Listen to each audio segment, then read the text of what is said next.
um, they won't, in the playoffs, they won't have to contend with an Abra That's right.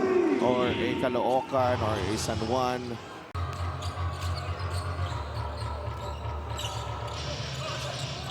Up and under, Ron Dennison, nice move. In the post, you see it right here. One-on-one against. Terrific defense by Ron Dennison. Even on the off-ball screen, hindi niya iniwanan ang si Villarias. Here's Cosio, the cleanup. Actually, hindi ko nga siya nakilala eh. The first time that they showed him on TV, I couldn't believe that I was watching Wowie Iscosio. And look at him running the break here. Wowie Iscosio for two. Back-to-back baskets para kay Wowie Iscosio. And kay Beityong puts the ball in the deck. Payawal, fake. Iscosio, jumper, got it. All five guys getting a touch of that basketball. It's really 9-point lead, biggest in the game. Bagsak si Kanyal against Beityong. Konting girian between Kanyal and Beityong. Got Cometa with a three. Iscosio, good closeout by Kanyal.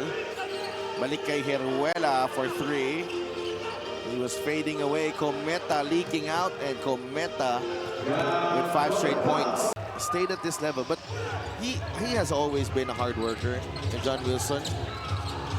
And he has always been a dead shot. Kaiser Galvez na nanonood Ayan, sa isa atin. pa yan. Boss Kai, isa pa yan si Boss huwag ka Kai. nang magselos kasi alam mo, ikaw ang, basta sa 40 up, ikaw ang idol ko.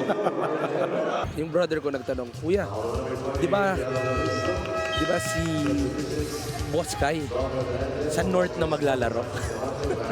Oo nga. More touches. That's the reigning executive game MVP.